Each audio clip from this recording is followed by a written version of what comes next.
তোমাকে গল্প শোনাই, কাউকে না শোনালে বৃথা হবে গল্প লেখাই।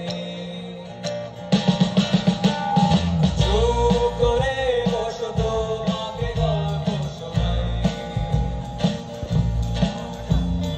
কাউকে না শোনালে বৃথা হবে গল্প লেখাই। চুপ করে বসো, তোমাকে গল্প শোনাই।